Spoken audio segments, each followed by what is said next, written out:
Julie Taylor. She has worked as a naturalist and guide with the Bar Harbor Whale Watch for 12 years.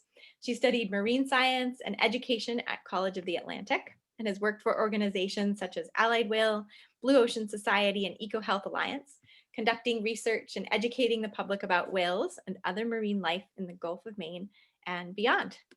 So I'm going to pass it over to you, Julie, now. Thank you so much for being with us. Thank you so much. Thank you, Lander. Thank you, Jake. It's a pleasure to be here. Thank you to everyone that's joining us or has joined us. And as Lander mentioned, I'm the lead naturalist here at the Bar Harbor Whale Watch Company. I've been here now coming into about my 14th year, and I've been guiding trips a little bit longer than that within the Gulf of Maine region. But I'm really looking forward to getting you out today on a virtual whale watch to experience what over the course of our season, which usually runs from May to October, what we can encounter on a whale watch trip, a little bit of what it's like, where we go. And we are so fortunate here in Maine, off the coast of Maine, to have such an incredible variety of marine life. And it's just a boat ride away, or you can, or, you know, along the shore, of course, but from the water, getting out in the water, there is so much different types of marine life you can experience out in the open ocean. So I'll get my slideshow going here. So the boats we use, or the boat we'll be going on today, is one of our catamarans. We have jet-powered catamarans, the Atlantic Cat. So most of what you'll see for passengers around you, this is all pre-COVID, but we normally carry lots of people, hundreds of people. It's a little bit different this year, but fortunately we were able to get some folks out this past summer. But because Bar Harbor, where we're located, is a pretty popular place, we often get lots of visitors from all around the country, around the world. But I think now we're ready to get started on our whale watch. So we leave right from Bar Harbor, we just go right from about where the town pier is. And this is from the bow of the Atlantic Cat, one of our catamarans. And so here we go. Everyone's gotten on. We're just kind of, oops. Oh, we'll go back. Try that again. We're getting ready to leave the harbor. You know, we pass along the shore there. See the Porcupine Islands, Bald Porcupine off in the distance, and the lighthouse of Egg Rock out in the mouth of Frenchmen Bay. So that's where we start. And even here in the bay, we see porpoise, we see seals, we see eagles. There's lots to see, even just on the way out in parts of Acadia National Park. But let's talk a little bit about where we're going. So the Gulf of Maine, which you can see here, is a pretty large ocean, though it's considered a sea within a sea. It's a fairly shallow ocean compared to the rest of the Atlantic Ocean, the North Atlantic. But here we are. I'll get my pointer here. So here we are in Bar Harbor on Mount Desert Island. So we're one town on the largest island of 4,000 along the coast of Maine.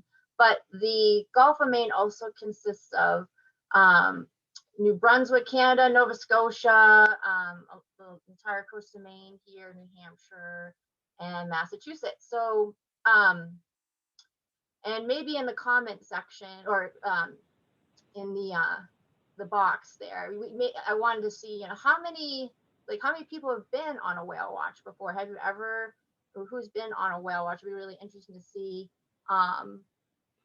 if that's something you've experienced. You know, whale watching is done all around the world, East Coast, West Coast.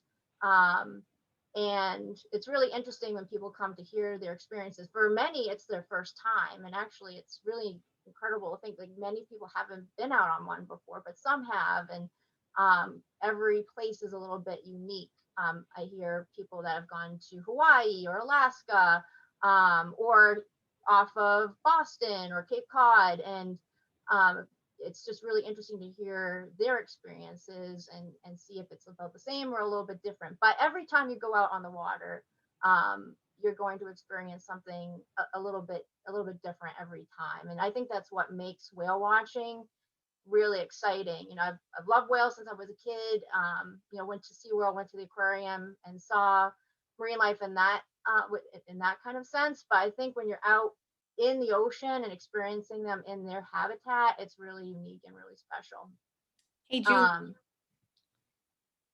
Sorry to interrupt. No, that's fine. And just two things really quick.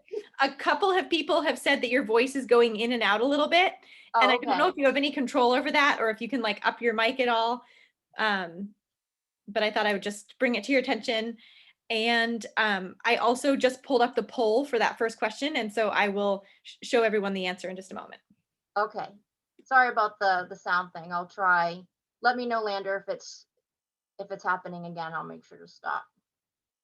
So, oh wow, looking at the poll, so quite a few, over half. That's great. Very cool. Awesome. So quite a few of you have been out on a whale watch before. Great. So to keep going on the Gulf of Maine, so the Gulf of Maine itself is about 36,000 square miles, so it's fairly large. And it consists of many underwater banks and basins and valleys. It's a very productive ocean. And whales are coming here, another marine life that we'll see. We just don't see whales on the whale watch, we see a variety of different things. But they come here to feed because there are several places within the Gulf of Maine that are very productive places. And it's the result of this very unique bottom topography. So you can see all the really unique bottom topography here on the map. And again, George's Bank, Brown's Bank, Jordan's Bank, and then up into the Bay of Fundy. So there's the bathymetry, there's the water temperature. We have cold water coming in from the Labrador Current. Average temperature in the summertime is around 52 degrees Fahrenheit, which is brisk, but it's really important to the wildlife that's here and the productivity of this ocean. That's one factor. And then the tides too. We have incredible tides in certain parts of the Gulf of Maine, and actually maybe Lander will put up that poll question, that other poll question we had for this slide in regards to the tides. So where do the highest tides occur in the Gulf of Maine? So is that George's Bank, Cape Cod, Bay of Fundy, Bar Harbor? People are filling it out as you speak, Julie. Okay. I can see the results coming in. I may not have been really close to my mic the last time, so I'll scooch in. Hopefully that's helping a little bit.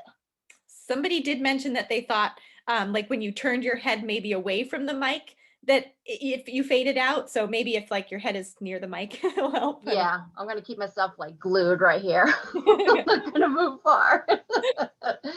Usually on the boat, I'm kind of all over the place, like really moving around. Gotta like anchor myself.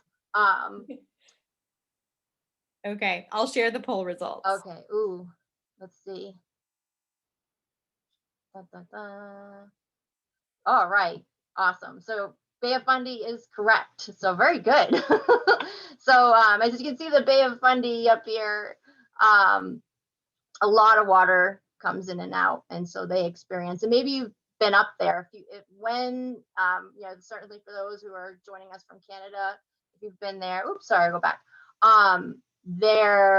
It's an incredible place. So if you can eventually get there, it's really amazing to be able to walk down along the shore, and then it's incredible to think that it's going to be completely filled up again, sometimes over 40 feet in difference in the Bay of Fundy. So as water's moving over these basins and valleys, it's coming up, it's being forced up and kind of brings up nutrients from the bottom. In the spring, we have longer days, there's more sunlight, and that results in plankton blooms. So phytoplankton, which we have up here, dinoflagellates, diatoms, and they're really important to this really complex food web in this ecosystem. And then we have zooplankton, and these are very small animals that live in the upper portions of the water column, or some do migrate down, copepods, for example. But they also become food for fish. And then whales, seabirds are coming here to feed on mainly just fish, both plankton and fish, or they're mainly just plankton eaters, so it kind of depends. But it's just like this burst of activity that occurs, or productivity that occurs in the summer, and wildlife is migrating here thousands of miles. Some species we see here year round, but everything is now really hopping in the spring and summer and even into the fall. And we do see whales out here in the wintertime. Now, speaking of whales, now when we talk about whales, they're mammals. So there's a lot we have in common with them, which I think is a really nice connection with these animals. So they breathe air, and they have live young, and they nurse their young. And though they don't really have hair anymore, they do have it in some spots, and I'll show you that in a minute. And then whales are broken up into two major groups. So typically the larger whales are your baleen whales. And what we tend to see commonly for baleen whale species include the humpback. Many people tend to know a lot about this whale. It's a pretty well-known species of baleen whale. The finback, the minky, and sometimes sei whales, sometimes blue whales. Blue whales tend to be found further north of here, like go up to the Gulf of St. Lawrence.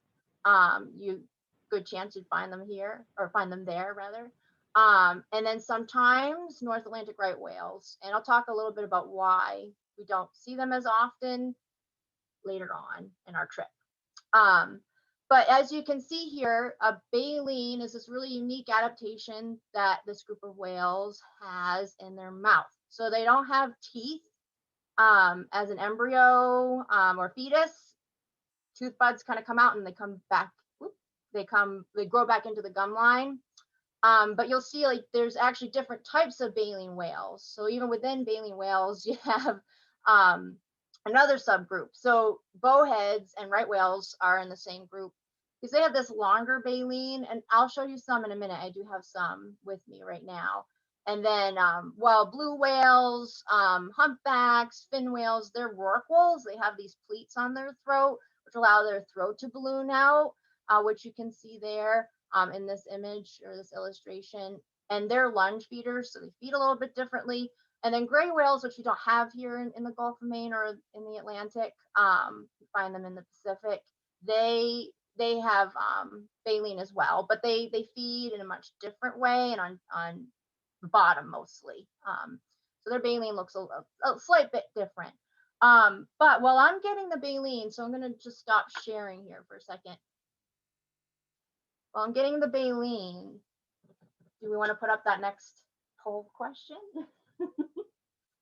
We'll put that up while I gather. Sure. Julie, is it the one about how many known species, or is it the baleen one? Oh, sorry, the baleen one. Okay. Thank you. Sorry about that. No worries. Yeah, so what is baleen made out of? Bone, cartilage, or keratin? All right.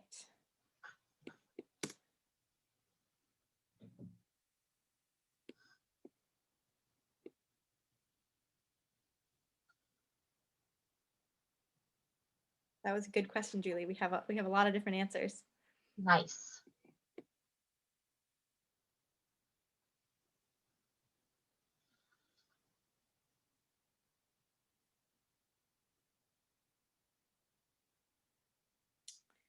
Okay. If you haven't had a chance and you want to fill out this poll, go ahead because I'm going to share the results. Just a couple seconds here.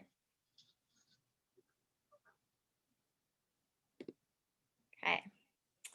sharing results. Oh, nice. Got some experts in joining us tonight. So you're right, it's keratin. So keratin is the same protein our hair and our fingernails are made out of. So so this is I believe humpback baleen, and then I've got this is a plate of right whale baleen. So the hairs are much finer also on right whale baleen, while on a humpback or fin whale, blue whale, minky, it's much more coarse. And that's because they feed on different prey. So a right whale is a skim feeder. They pretty much open up their mouths. And this is, again, hanging from the upper jaw, and they have hundreds of them. So it's just hundreds of single plates, one next to each other, going down each side of the mouth. And whales don't voluntarily drink seawater. They have to push it out of their mouth as they're engulfing many prey at once.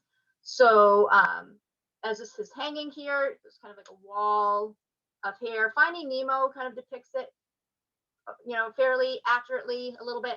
But the fish, or copepods in the sense of a right whale. So right whales feed on copepods, these tiny little animals about the size of a grain of rice. And the water comes in, it kind of gets sucked out the side at the same time as food is getting caught in the hairy fringe here. And their tongue kind of helps lick it off, or it falls onto the tongue. The tongue also helps a lot with the feeding process of filtering out the water and keeping the food inside. But the hair is really key to keeping the food in, so then it's swallowed. And whales have multiple compartments in their digestive system, in their stomach. They have multiple stomachs. So just like us, they digest prey, they absorb it, nutrients and water, through their small and large intestines. And whales don't sweat. They regulate their body temperature in a different way. So this is another really interesting adaptation of whales. They can regulate their body temperature without sweating. Sweating is something we do to cool ourselves off. But this is right whale baleen. And long ago, it was used to make corsets, lampshades. It was kind of like the plastics of the 1800s. And I'll talk a little bit about whaling later. But it was certainly a big industry at that time, and they used baleen for those sorts of reasons. And then again, this is a series of individual plates of, again, humpback baleen. So humpbacks, so here's a humpback's mouth. It opens up its mouth. There's the baleen right there. Here's the eye. And then humpbacks have these bumps on their head called tubercles, and from each one, there's a hair. So though they do lack hair, which creates drag, so they've lost it so they can more efficiently swim through the ocean, most likely. But these are sensory hairs, almost like if you have a cat or dog at home, they can sense what's in the water. They can sense food in front of their mouth, and then they know when exactly to open up their mouths, because it's a lot of energy to open up your mouth if you're a baleen whale because of your throat and all of that drag. So it has to really be well worth opening your mouth. So you open up your mouth. As a rorqual whale, your throat would distend out through these pleats, and then they would recede back in, and then the food gets caught on the inside, and they just swallow it whole. So some other neat features of baleen whales and certain baleen whale species. So I'll see if I can get my screen back up on here. There. Okay. Is that up? Looking okay? So see if I can get to this next slide. My computer will allow me here. There we go. All right. So this is just another feature, or excuse me, image, a couple of images of the differences of humpback here to the left, and then bottom is that you can see the racks of baleen on that right whale. And so baleen whales, such as a right whale, are eating copepods, these tiny little critters up on the top there. And then humpbacks, fin whales, they can eat krill. They can also eat schooling fish like herring and sand lance and capelin. And actually on the top picture, you can see some of the sand lance like actually trying to escape out of this humpback's mouth.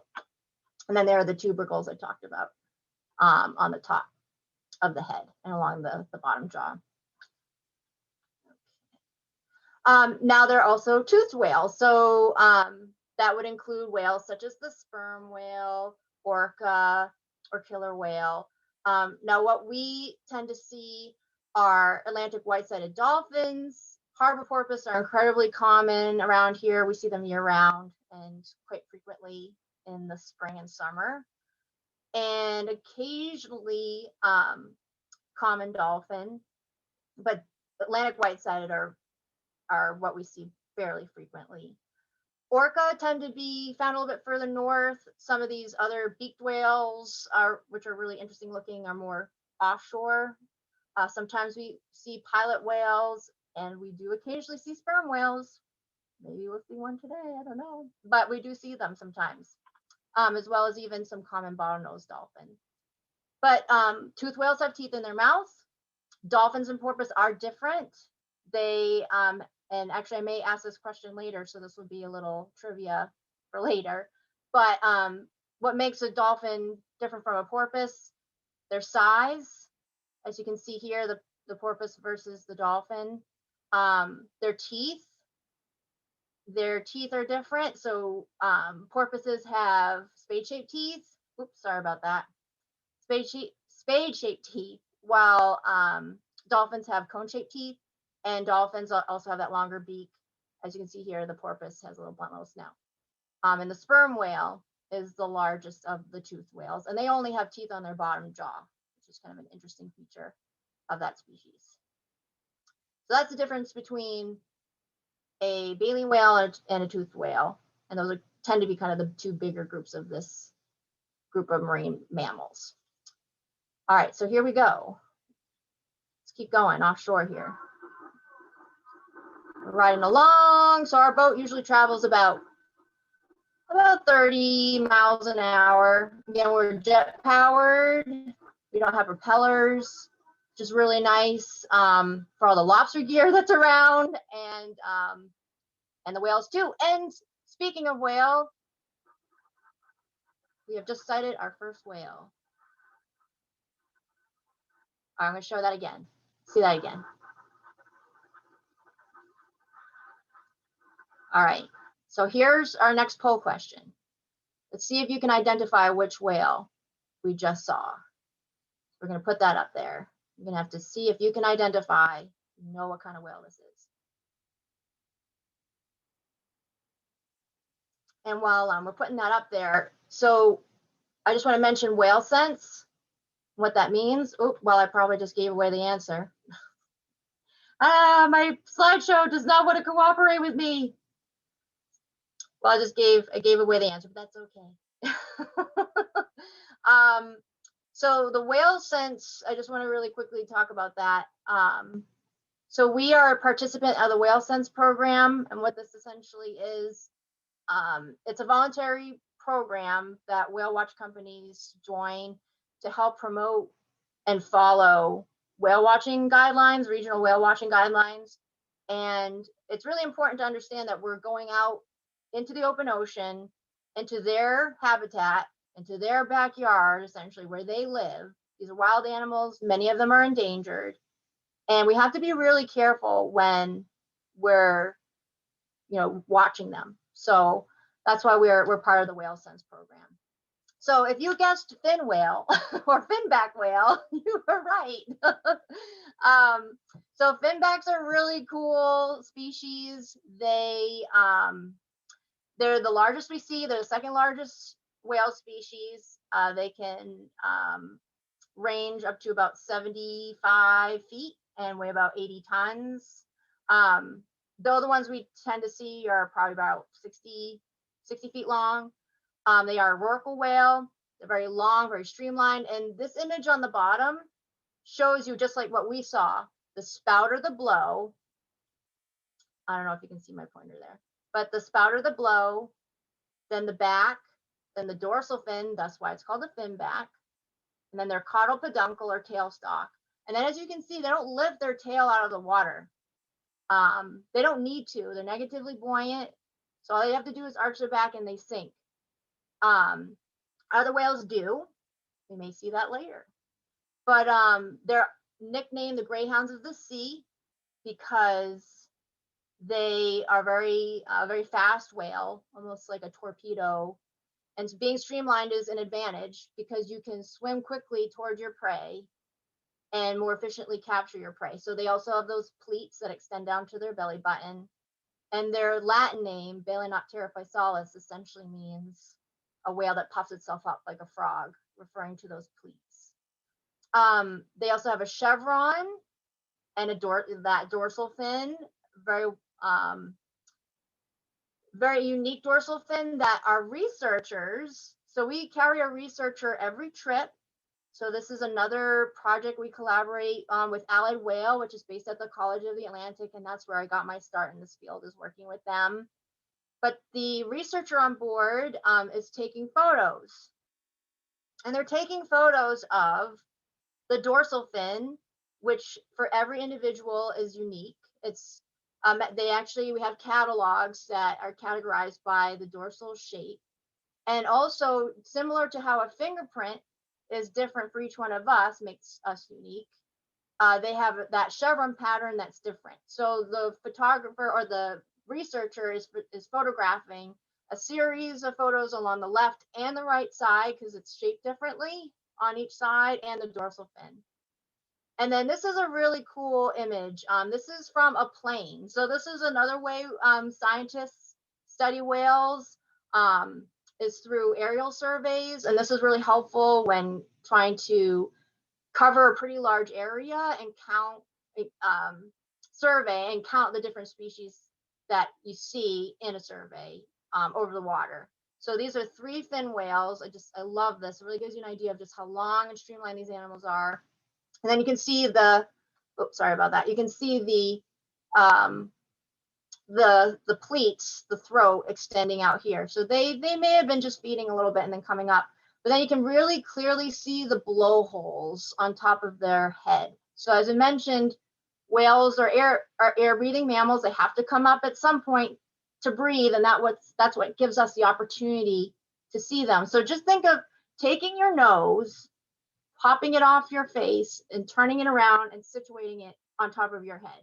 That's essentially where the nostrils are on a finback whale. And you can see the eye here. And they kind of have we have a bridge right here on our nose. They do too. They have a little splash guard. So it kind of keeps the water from going down into their blowholes. So that wouldn't be good. We think that some water gets in there, but that kind of puffy cloud you see is very similar to what you would see in wintertime, at least here in Maine. If you breathe out that condensed air, the water vapor is what we're seeing. Now, a smaller baleen whale we see that looks very similar to a fin whale, but much smaller, is a Minky Whale. And we see them here in Frenchman Bay. Sometimes even walking, if you're hiking in Acadia, you might see them from shore. We see them offshore. And they are also very long and streamlined. They don't have to lift their tail out of the water. They have these minky mittens, which are these white patches on their flippers, which we believe anything white on a whale is a way to kind of scare fish into a tighter school. Now they're a little bit more elusive, and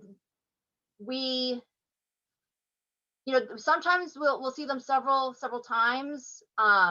One time last year we had a Minky Whale. It was going after some fish because it was kind of zigzagging all around, and it came up one time and it exhaled, and we actually smelled the whale's breath, which you can encounter sometimes when you're on the whale watch, and it's really stinky. But they move around a lot, and because they're chasing after fish, that's why they're out there. And so with fin whales, they move a little bit slower at the surface unless they're feeding. But sometimes we can really get a few more good looks at them unless they're kind of coming through the area and they're moving on to another point, another place. So this is just to give you an idea of scale, just again with this fin whale, and then a minky, and here are the blowholes. And sometimes what you'll see is the rostrum come out of the water first. And Balenoptera crudostrata means a baleen whale with a pointed snout. So that's another feature of the minke whale. All right. Okay, so we've come across some other whales here. These are different.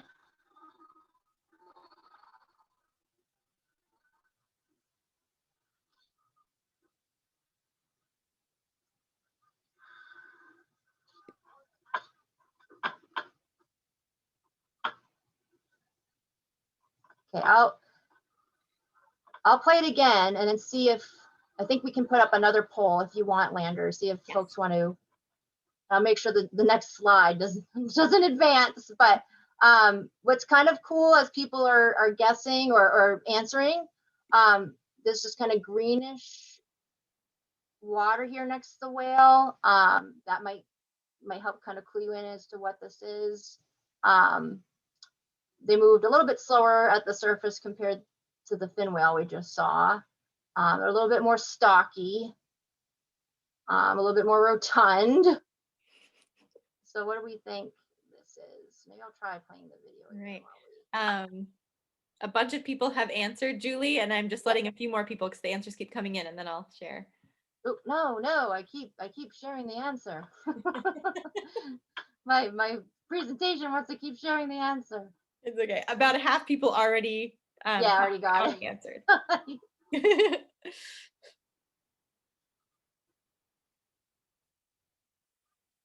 Okay, I'm gonna share the results. Awesome. Yeah, so they're humpbacks. They're humpback whales. So the greenish coloration I was talking about, that we saw here on the video. Let's see if it's gonna do it. And then if you see this like patch in the water on the right side, that's what we call a fluke print that's made by their tail. But this is a very well-known species. Lots of people, when when they've gone or asked if they've gone on whale watches before, are very familiar with the species. And it's a species we've been studying for a really long time, since the 70s. And the features here that make this species unique are those white flippers. So the green underneath the water were the flippers of the whale, which can be up to 15 feet long and weigh up to a ton. And anything white on a whale is green underneath the surface because of that plankton in the water. So sometimes we can ID the whale that way. But normally when we've sighted a whale off in the distance, again, we see the blow, and humpbacks kind of have like a heart-shaped spout or blow, while a fin whale has a much more column-shaped blow. And a minke whale, you don't always see the spout or blow. But humpbacks also lift their tail out of the water, or their flukes, because they're a much stockier whale. They're usually about 45 feet long, 80,000 pounds. So they're stockier. They have these long flippers with these knobs on the front there, which most likely help them move through the water much more efficiently. They use their flippers for a number of different things, which we're going to see in a little bit, but their flukes really help them in making those deeper dives. And these whales can stay under 45 minutes. Usually it's about 5 to 7 minutes at a time, but they're diving down possibly to go feed. We've seen humpbacks come up, and this is the dorsal fin on the top with mud on their dorsal fin on their rostrum. So they're doing something along the bottom. In the southern Gulf of Maine, they feed along the bottom for sand lance. So they're diving down for feeding or traveling. But a unique thing about humpbacks, and so with fin whales, we photograph them, their dorsal fin and their chevron pattern. But with humpbacks, we photograph their tail as well as their dorsal fin. And actually, this is photo identification research, which started at the College of the Atlantic in Bar Harbor and is now used all around the world, and with different species, kind of depending on which natural markings are unique. And the fin whale catalog started in the 80s, in the 1980s. This has been happening since the mid 1970s. So as you can see, looking at these different flukes, each one is different. And over time, going out on whale watches, whale watch captains, naturalists, scientists, they they realized these whales were coming back year after year. And then they realized the uniqueness of their flukes and would see certain markings on their tail or on their dorsal or on their body. And they started naming them. And the first whales named in the Gulf of Maine were Salt and Pepper. So Salt and Pepper are kind of these very well-known humpbacks. Salt especially, who is a very well-known female humpback in the Gulf of Maine. But these whales here have names. And here on the upper left, we have Daffodil. Whoop, we have Daffodil. And Daffodil is named because of this marking here. And then we have Bayou here. Now, Bayou suffered a boat injury, I think it was 2008. So this is why, though we know them, this type of research has helped us learn a lot about the species. But it's really important to see what kind of impacts human activities are having on these whales. Accidental, but it does happen. So Bayou's tail did not look like that when she was born. That was an injury. And then we have Symphony because of this marking here. And then this is Fan. And these markings were made by orca or killer whale teeth. So when they're young animals, they can be susceptible to attacks by orcas. A pod can easily attack a calf or young animal. But Fan survived. These are the teeth that went up against the fluke and that kind of pulled its teeth along the side. So that's what we call rake marks. And the College of the Atlantic and Center for Coastal Studies, there's many different research groups around the world and here in the Gulf of Maine have a catalog. We have the North Atlantic Humpback Catalog, which has over 8,000 individuals cataloged. So what we do is we take a picture. Sometimes we know who it is immediately and can identify who it is. If we don't, we take them through a now digitized catalog. Back in the day, it was like catalogs filled, binders filled with photos, actual photos, and we had to ID them that way. And if we can't ID them with their fluke, sometimes they don't lift their fluke up. We actually see whales, we approach them and they're sleeping, they're napping. They never fluke or lift their tail up. So we photograph their dorsal fin and the other parts of their body too. So this is a male humpback named Rope. And Rope was named because of this scar right here. He was entangled at one point, and entanglements are an issue for this species. And then this is Symphony, and then this is Jib. So you can see that they're a little bit different when you look at them side by side. And sometimes the whales will hang out in groups like this, and we can just take photographs of their dorsal fins and ID them that way if they don't fluke, or if they have a particular scar on their body. That helps sometimes. So in this video, this is a whale that was just featured in those photographs. So see when the whale flukes, if you can ID who this whale is.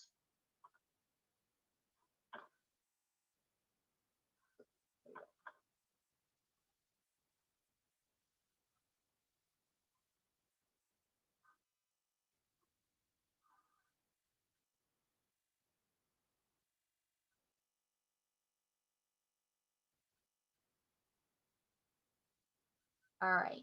I don't think I created a poll question for this, but if you want to write in the comments in that comment box or question box, if you can maybe guess who that is, maybe we can give folks a few moments to do that. But that's essentially how it works. So you may have heard, I don't know if like the videos audio is coming through really well, but there's the spout or the blow. Sometimes we call them rainbows because of the rainbow it creates. Then they really arch their back and lift their tail out.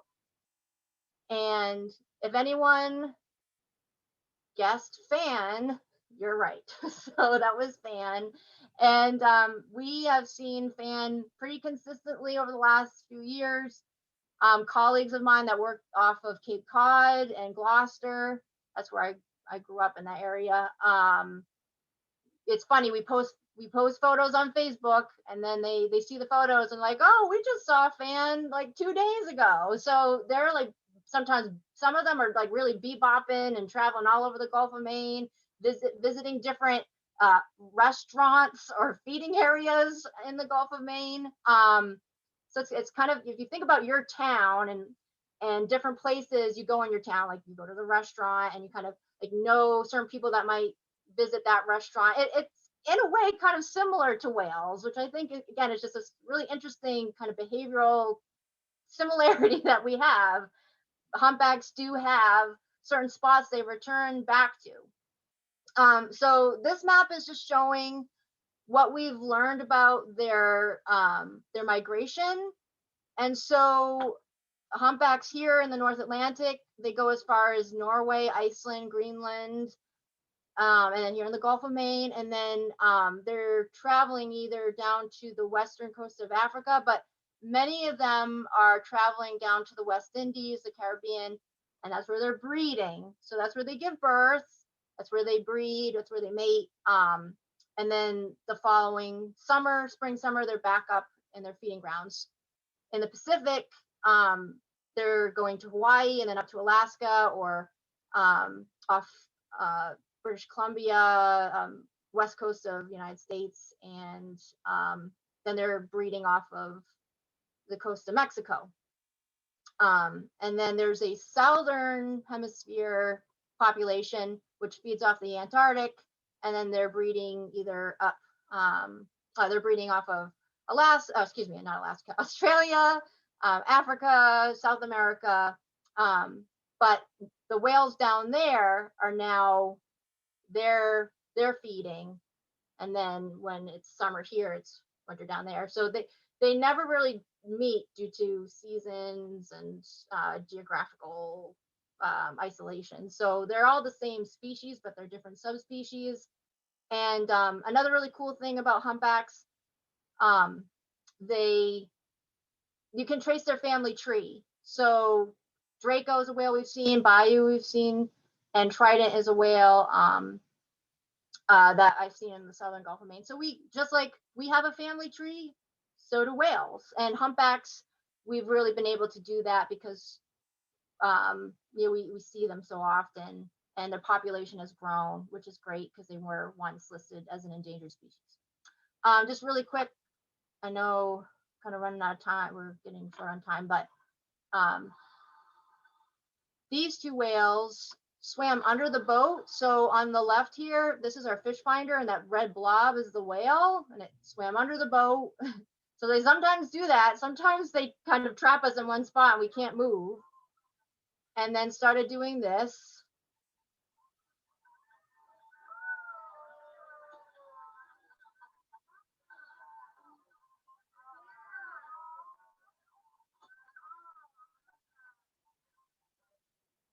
So that's what we call pec slapping, which is the big pec flipper, again, 1-ton flipper lifting out of the water.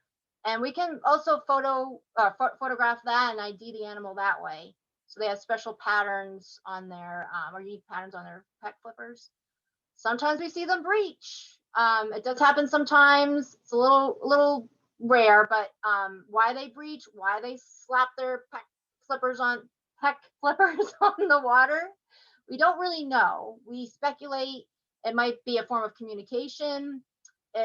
Breaching also might knock barnacles off their skin, which sometimes they have hundreds of pounds of barnacles growing on their skin. And it might be a way to ward off other whales or attract other whales. It really might just depend on where they are, how many whales are around. A number of variables might influence when they breach. It usually results in a huge splash. And if you're a whale like way off on the horizon, you're probably able to hear that because whales rely on sound to navigate through their environment. And then this is a grommet. So grommet was the whale featured pec slapping. Now, again, we don't always just see whales. Just really quick, I want to play this video. And this is a shark. This is a basking shark, another large megafauna that we see here. So they have this big kind of floppy dorsal fin, and then the caudal fin you can see in the back there. So we do see basking sharks. We sometimes see, this will play.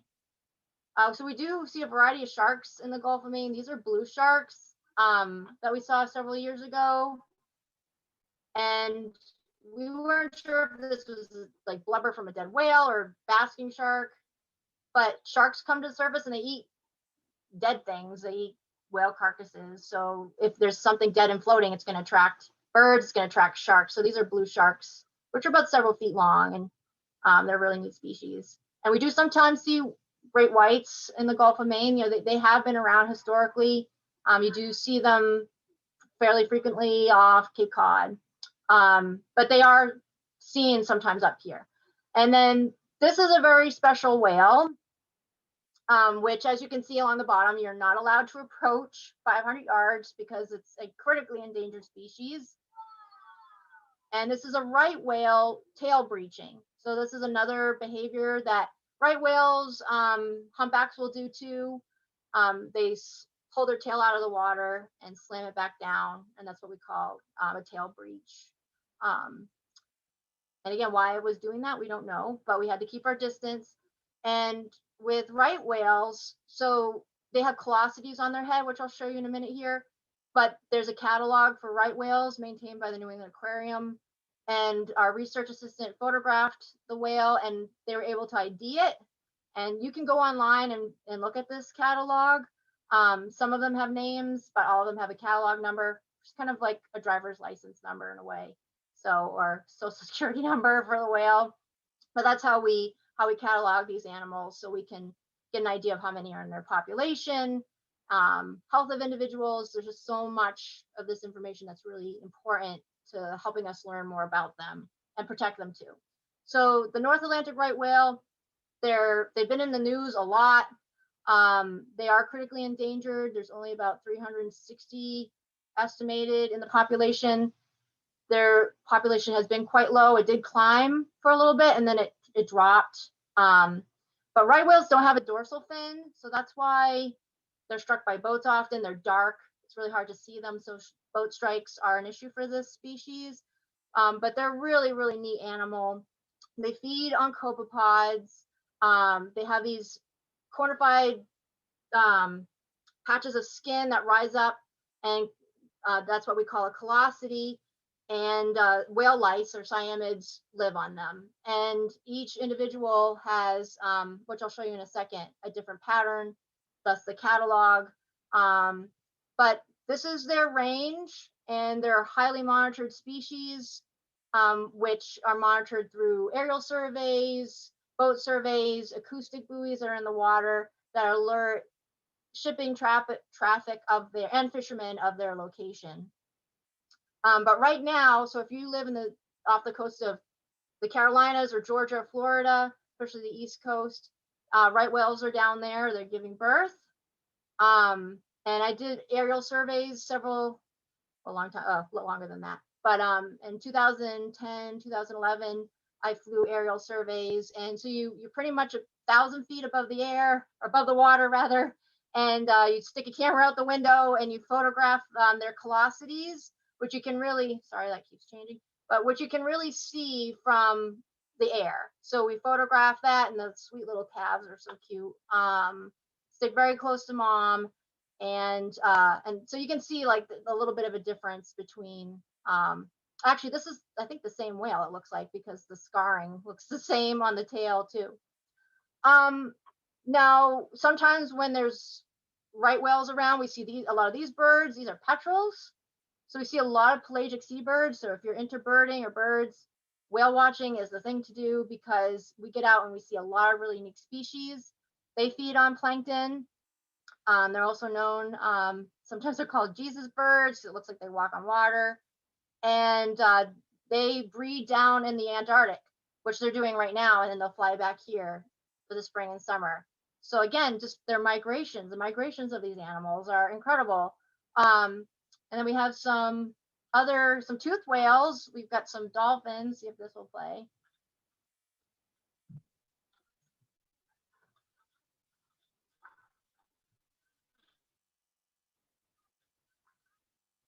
So these are, and they're so fun to see. These are Atlantic white-sided dolphins. So these are common toothed whales. The Atlantic white-sided dolphin, ball nose sometimes, common dolphins, and then on the bottom right are pilot whales. We see them in pods. They're usually in pods or groups.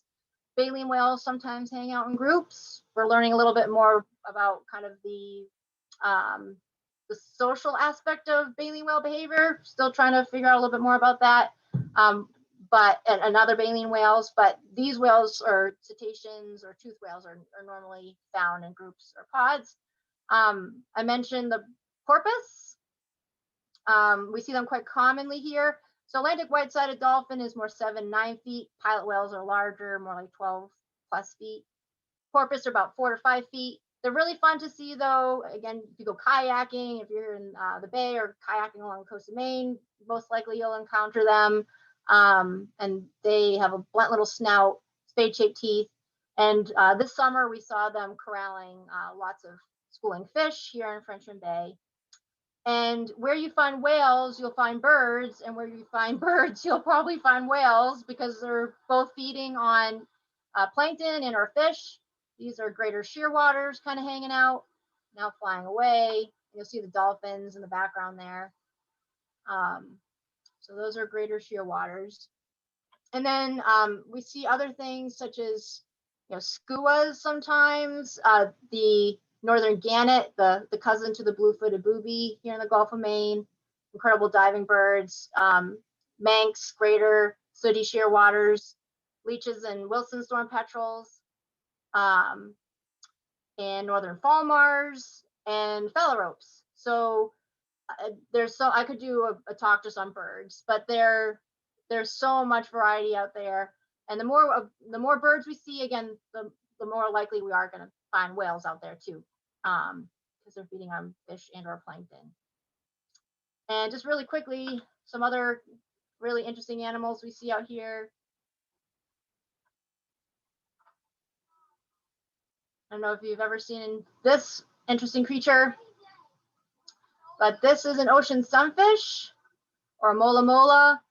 A lot of people see them and they're like, what is that?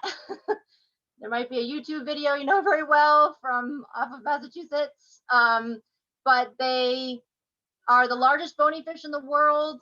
They have this dorsal fin and also kind of ventral fin that kind of sways back and forth, and not really much of a tail, but they feed on jellyfish and plankton, but they're big jellyfish eaters. And we think they may come to the surface to help in aiding or helping them digest their food. Sometimes seagull or gulls will come and other breed seabirds will peck off parasites that grow on their skin. But they're a really interesting fish. They can weigh up to over 2,000 pounds and be several feet across, so they can be quite big. And just really quickly, so I mentioned this whale.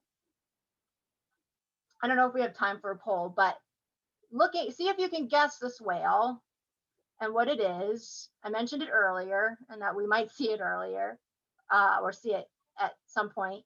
But I'll let you watch the footage for a second. Julie, which poll is it? I don't know if I included that. I'm sorry, but if folks just want to, you can write it in there, or if you just want to guess out loud, or we can. So this is a sperm whale, and how we know it's a sperm whale, because at first sometimes it's a little deceiving. Ooh, I don't know what this is doing. Stop. Okay, so they do kind of have this wrinkly skin. They're very wrinkly looking. And then they have an asymmetrically shaped skull, and their blowhole is more towards the top and the front of their head, like towards the front. So it kind of comes out at an angle. So that's how we can ID them once we get a little bit closer. Very wrinkly skin, very big head. So I'll see if I can get to the other slide really quick here. But so if you're familiar with Moby Dick, that's the whale, the sperm whale. Deep diving whale, they can go thousands of feet for over an hour, feeding on squid and other prey. We saw 2 this past summer. And they do fluke because they're going on that deeper dive. And also they have the spermaceti organ in their skull, which they can, the spermaceti is kind of like this oily substance that used to light lamps and lighthouses and stuff like that. And they can make it solid or liquid, and that almost acts as a ballast to weigh them down when they go on a deep dive. And then that kind of unique circulatory system they have, heat brings heat to the oil, makes it a liquid again, so they're a bit more buoyant and they come back up.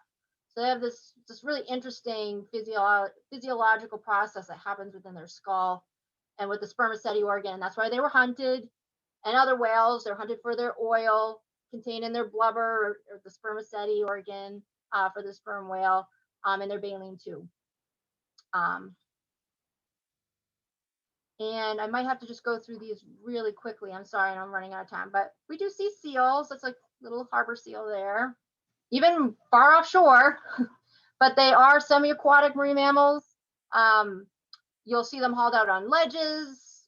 I've seen them hauled out on driftwood and tires, but they haul out to rest.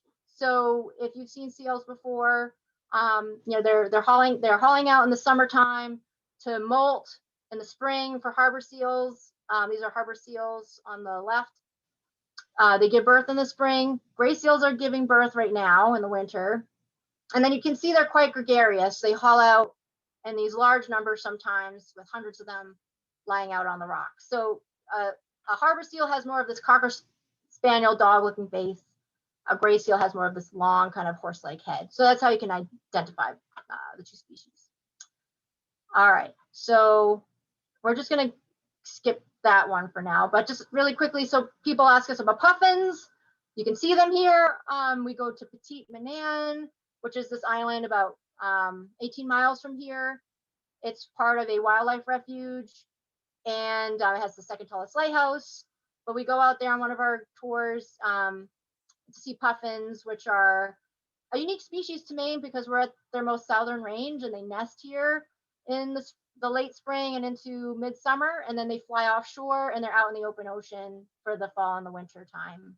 So they're pretty hardy birds, and they're small. So they're only this big. They're not big giant birds, but this is a decoy. But that's just to give you an idea of scale. But puffins, other ulcids like murres and razorbills we see, and also terns like the Arctic tern and the common tern, which nests on Petite Manan, and then we see them offshore as well. So just really quickly, I know I'm running out of time. I know we're like right at the hour mark, but this is to give you an idea. Though we study whales, and we're so fortunate to see them that they do face issues. Many are not intentional, but they do impact them. Whaling does occur in some countries still. Some have stopped, and now they're whale watching, and that's how they're supporting their economies.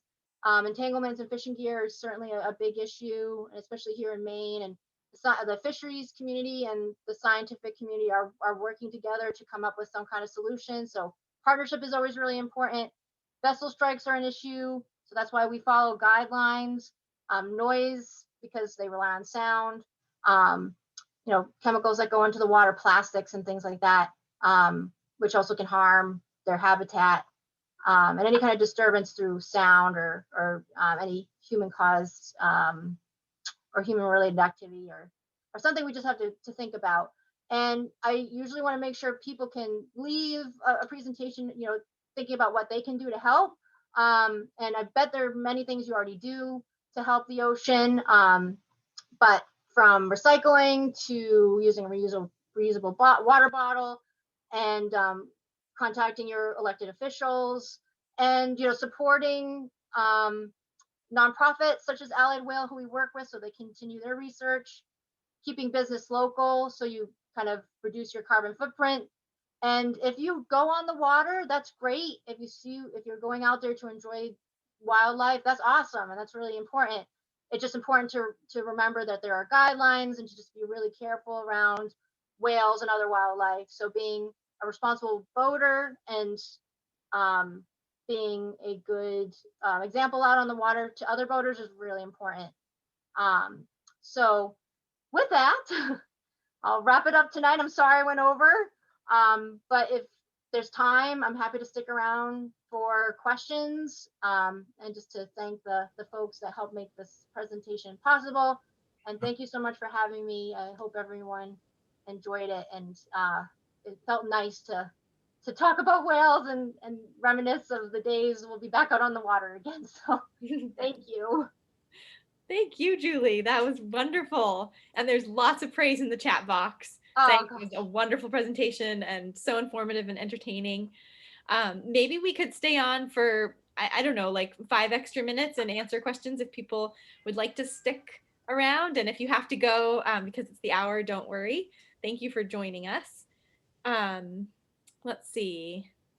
There was one question, which I didn't know the answer to actually. Do people eat puffin in Maine, or did they, maybe if they were more plentiful at one point? That's a good question. I think at one point they were used as bait. And what really also impacted puffins, and many other birds, were hunting them to use as bait, or their feathers, or I don't recall them being eaten. I'm sure maybe they were occasionally, but up in Iceland or in more northern countries where you find like lots of puffins, you can't eat them there. I have a friend of mine who worked here at one point for a long time, and she went to Iceland and ate puffins. So you can eat it there. I don't know if that's still like a custom, but that's a good question. I don't believe they were. I know there are other seabirds people hunted and ate, but I don't think puffins were kind of a big thing that people ate historically. But yeah, that's a really good question. Thanks for that, Julie. That's awesome.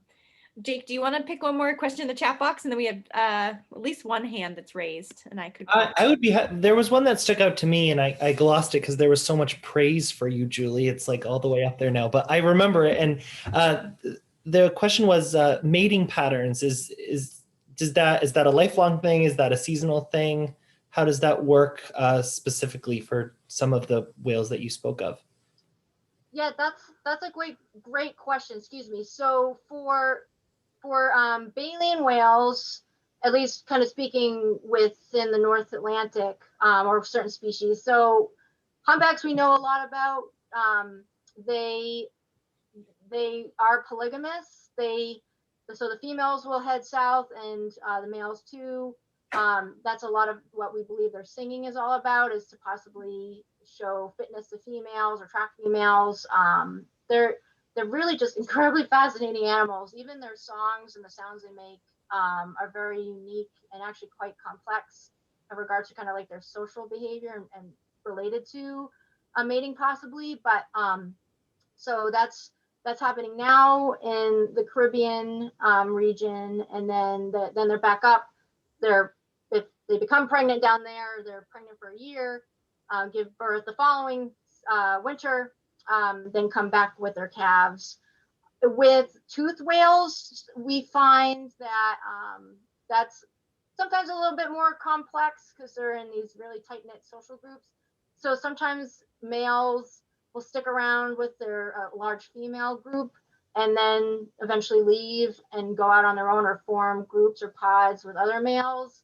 And then some calves will stay with that group for their entire life or for many years. But usually males will kind of venture off on their own. Like sperm whales, for example, males will stick around for a little bit, but then it's just a group of females, kind of related females, and then those males will kind of go and actually like swim north and form groups with each other, or they'll be by themselves, like those sperm whales we saw that they have been lone whales, which is not uncommon, especially for males. Like with orcas and killer whales, they also have a very complex social dynamic.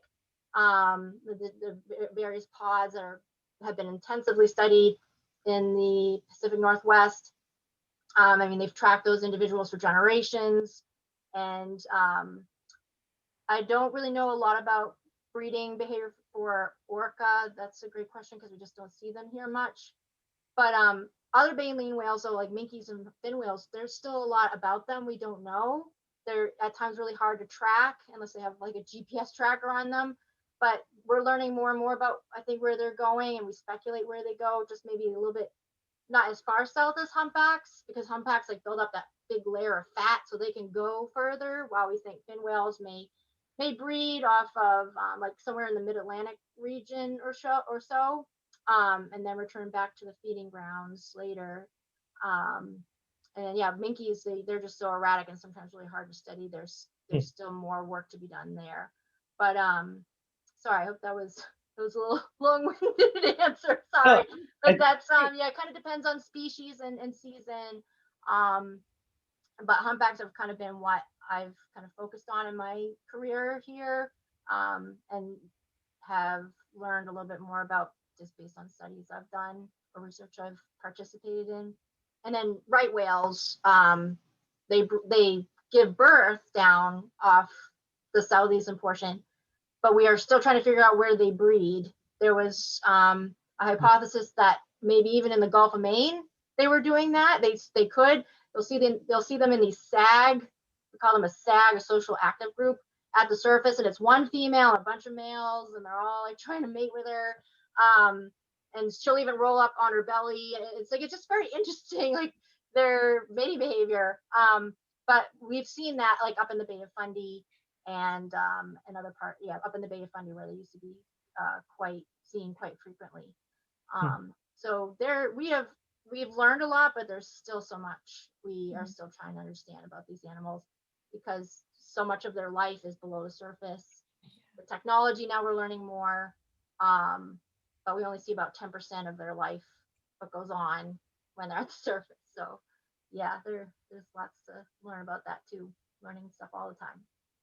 Well, thanks, Julie. I think that was a very good question. Very complex question. So yeah, that's a great question. We have a couple people who have raised their hands, so maybe I will let them speak. David and Barbara, if you meant to raise your hand, I'm going to allow you to talk now. I think you just have to unmute yourself.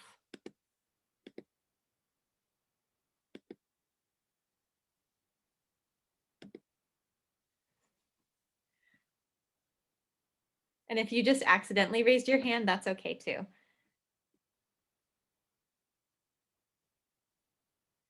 Maybe we'll come back to you if it was intentional and you're trying to figure out the mute button. And I'm going to move down to Catherine, who also has her hand raised. Catherine, if you'd like to unmute yourself and ask your question, you can.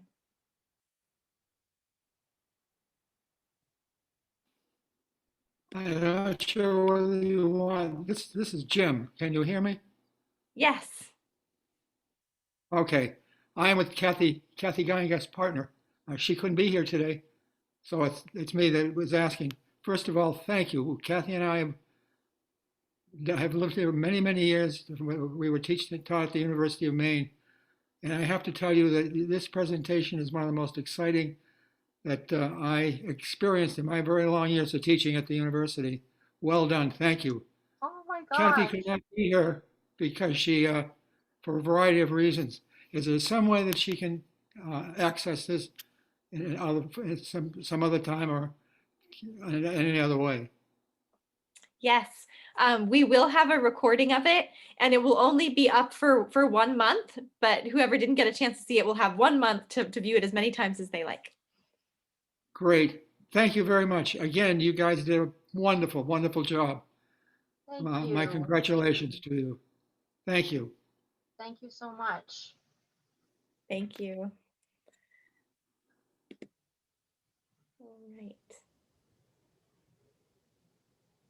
All right. It looks like maybe David and Barbara, maybe it was just a mistake on their end to raise their hand. There's a question in the chat box I should answer. It says, where will the recording be? Anyone who is registered for this webinar will get a follow-up email with a link to the recording, and then it will live on our website for about a month and then be taken down. Jake, any other questions? Or I know it's 5:11. Maybe just one more for you, Julie. There was an interesting one that somebody asked about halfway through the presentation, and it was in regards to the whales' behavior around the boats. Do they have kind of specific learned behavior that they kind of show off a little bit around the boats? That's a really good question. So again, with humpbacks, because it's just what I've seen mostly. So some humpbacks, they approach us, and they it almost seems as though they like boats. What about the boats? We're not sure, whether it's like maybe they hear the bubbles of the jets, or I mean, even animals that have boat scars, have had negative interactions, still for whatever reason don't mind like coming right up to us. Bayou, that whale featured earlier, we were just kind of sitting there waiting for them to come up, and then it just popped up like right next to us, and of course like just jumps you because it's just like they're right there. Some just they kind of just keep doing their thing. They might be feeding. Sometimes we see them, and they're sleeping, and when they sleep, we believe one half of their brain is awake and the other half is asleep, so they're semi-conscious, so they probably are aware that we're there, but they don't wake up. They just keep sleeping. There's one female humpbacker named Spoon, and I've seen her so many times do that. She just lies. They just lie at the surface, and they don't do anything. They don't move. So it seems like maybe some don't really mind it, some don't like it. We're not really sure. It's kind of very speculative, but or kind of how we're interpreting it. And I think there's lots of research is trying to figure out about that.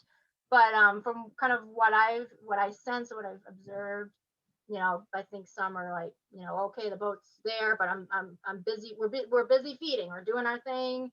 And that's again why we stay far away, so we don't interrupt that, or feel like they're disturbed. There again are some behaviors that might indicate irritation, or again, there are behaviors that okay, you're here.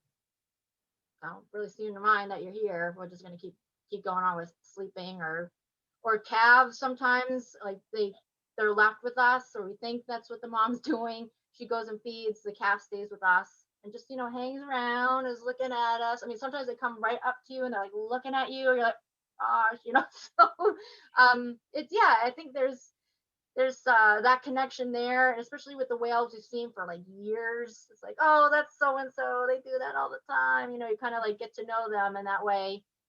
And yeah, and then there's just some that they don't really seem to really care. So, but that's again my interpretation of what I've seen. But yeah, so it's kind of left up to interpretation, but there's ways that research is kind of looking at that to see if breathing intervals change or diving behavior changes. So that's why again we bring researchers out with us, so we can kind of get an idea of what the whales are doing while we're out there, and why we follow the guidelines and make sure we're being very respectful and safe around them. Julie, maybe we could end with one last question, if that sounds good to you. Yeah.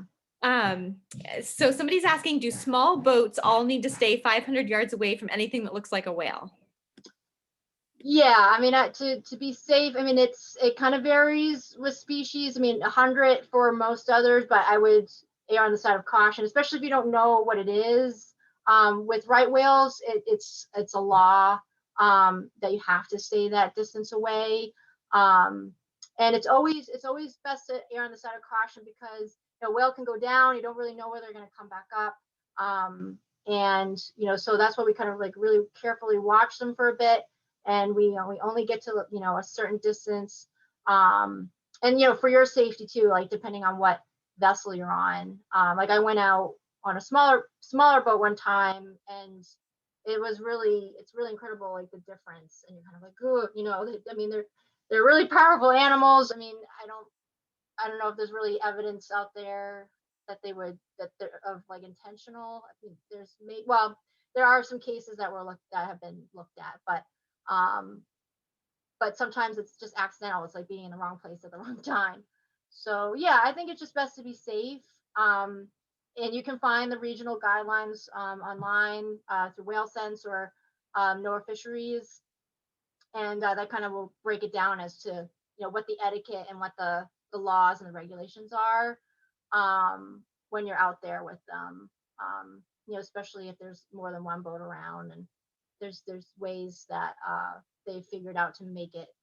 We want people to watch wildlife; it's really important, but also remain safe for them. So people remain safe and the species, the wildlife too.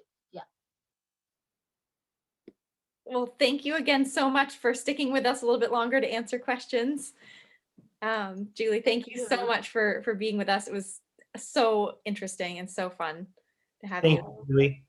Thank you, guys. Sorry if I went over a little. No, that's I could go on and on. But no, thank you so much for having me and for everyone that joined. And this was the highlight of my month, and it was just a highlight. So yeah, I really enjoyed being with you guys tonight. Thank you. Well, thank you again. Have a great night, everyone, and look for your follow-up email with the link if you want to watch the presentation again. Thanks for joining. Thanks, everybody. Bye, everybody.